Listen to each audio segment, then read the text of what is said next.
Magandang araw mga ka-Werpa Pits. Nandito tayo ngayon para subukan nating i-repair yung Kevlar na intake amp GX7UB na nagpapakita siya sa kanyang display na nakalagay ay overload. Pinapa-repair ito ng ating ka-Werpa Pits na si Freddy Valencia. Shoutout sa iyo, ka-Werpa Pits. At shoutout na rin sa mga ka-Werpa Pits nating sina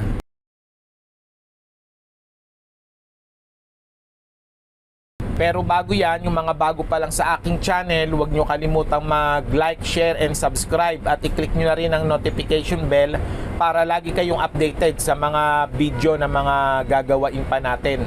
At sa may mga katanungan, pumunta po kayo sa Werpa Pits community natin sa FB.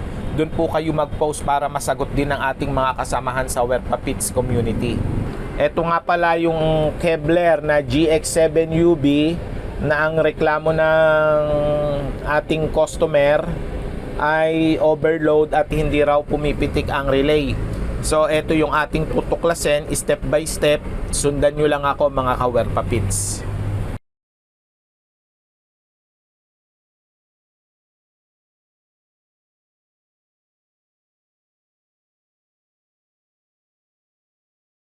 Okay, nabuksan na natin yung ating integrated amplifier. So ang una natin gagawin mga ka-Werpa Pits, i-check natin yung supply natin kung balanse. So ang supply niyan, kalimitan dalawang klase yan, isang low voltage at isang high voltage, no?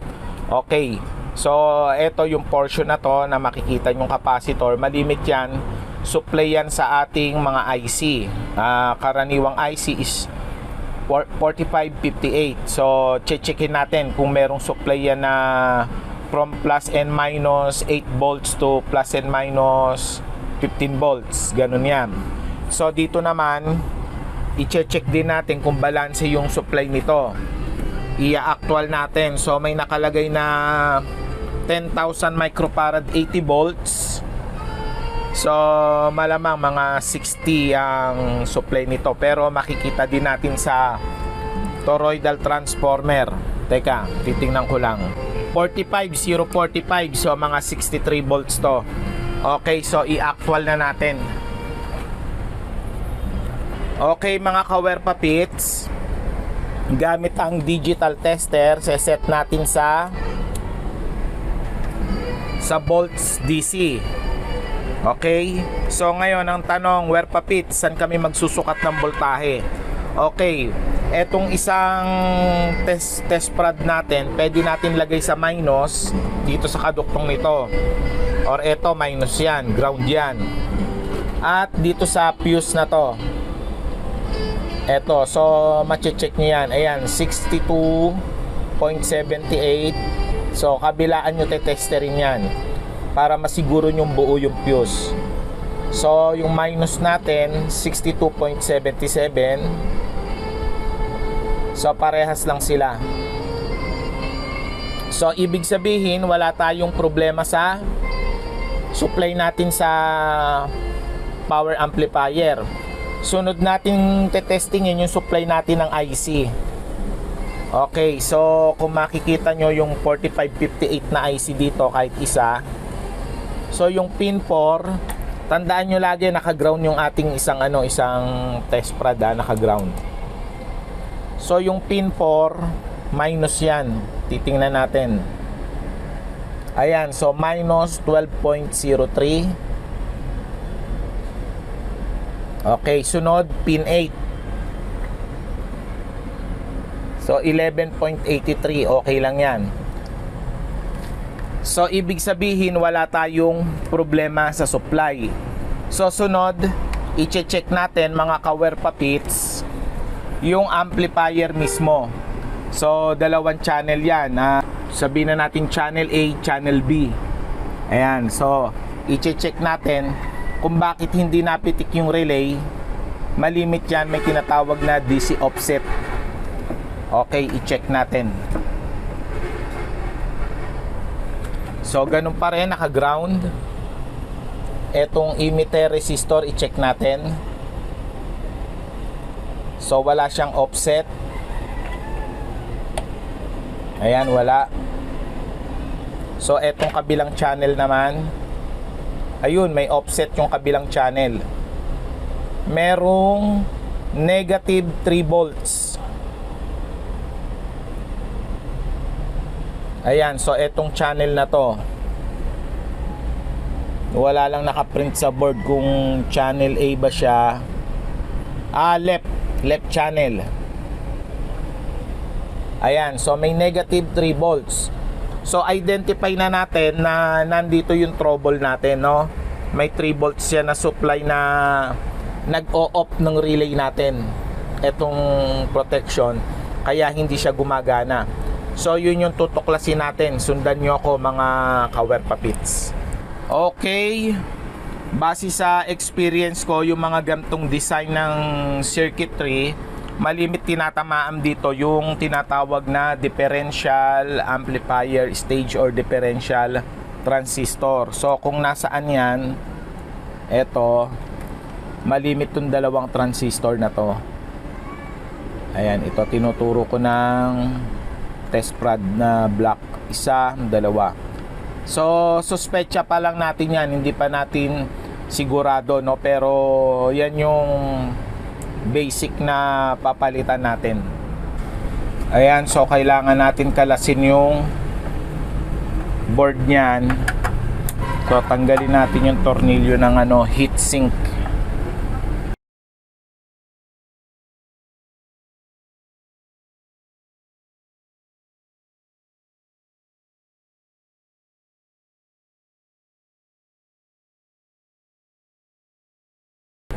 Ayan mga kawerpapits, tapos na natin kalasin yung mga screw nya.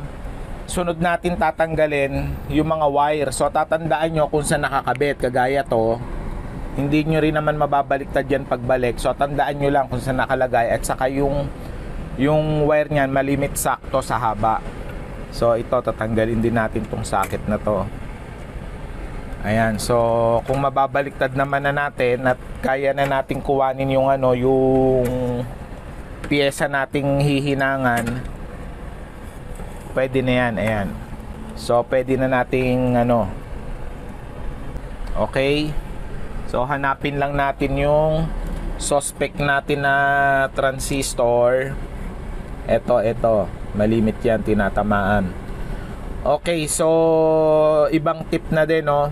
Kung luma naman yung mga unit, malimit na bubulok yung yung mga resistor na yan. So check upin nyo lang isa-isa kung sino yung mga nabulok yung paa.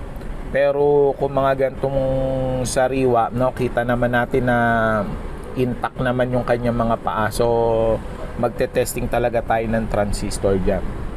Okay, so ang number ng transistor ay A970.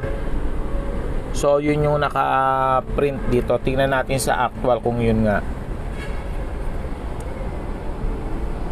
Ang nasa actual ay A1266 yata to. Teka, kukuha ako ng magnifying glass.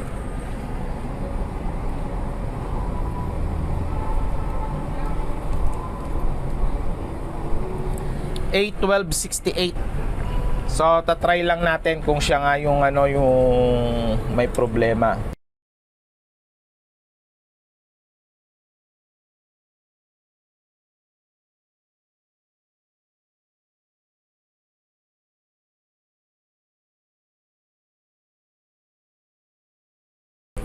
Okay, so testerin natin yung differential transistor nya. So ito yung pinaka base, since PNP red yung base nya. So forward, papalo. So papalo, so good siya. Collector emitter, dapat walang palo. So good pa rin siya. And then reverse bias.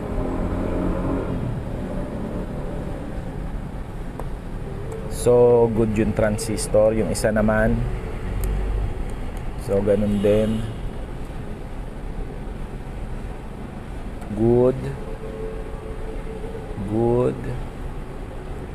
Reverse. So good siya.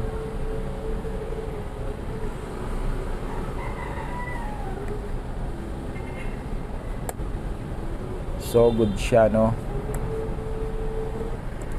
Pero magkaganon pa man, papalitan natin yan, magta-try tayo palitan yung transistor na yan dahil yan yung malimit tinatamaan. Mag-jig tayo ng ng transistor.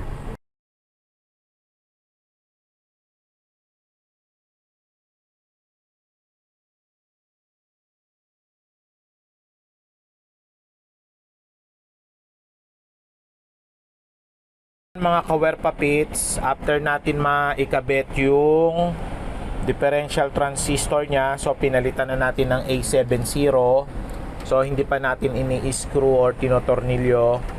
Tetestingin muna natin, pero narinig ko kanina pumitik na yung relay. So bolt DC uli, sa ground yung itim. So sukatin natin to, baka may nasira tayo. Okay, 0.002 yung right channel, and then yung left channel na 3 volts kanina, ayun, 0.001 na. So testingin muna natin, patugtugin natin mga kawerpa pits, no? At nga pala, yung niya, nawala na rin yung overload. Ayan, yung overload kanina nawala na. So try natin inputan, or dito na lang lagyan natin ng ng USB. Check natin one by one ang speaker. Speaker A, left channel, bali ito yung nakaprotect kanina.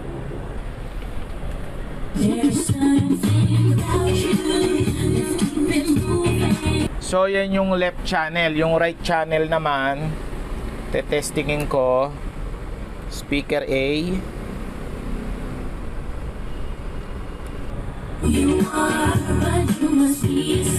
Okay. Okay, so natugtog na din siya, both left and right channel. Pumitik na rin yung relay, wala na rin yung overload. So hindi ko lang mapatugtog ng matagal, baka ma-copyright tayo. Pero yun yung sikretong malupit dyan, no? Yung transistor niya na differential transistor, tinester natin, buo. So pinalitan na natin kahit buo, gumana na yung unit.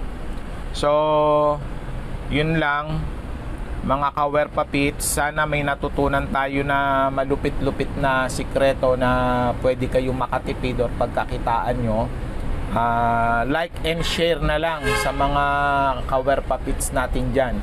So uli, yung mga hindi pa nakapag-subscribe, subscribe kayo sa aking channel. At huwag kalimutang pindutin yung notification bell. Yung notification bell, wag nyo kalimutang pindutin para mano-notify kayo kagaya nito, no? Malaking katipiran to sa inyo mga kawerpa pits. Salamat sa panonood.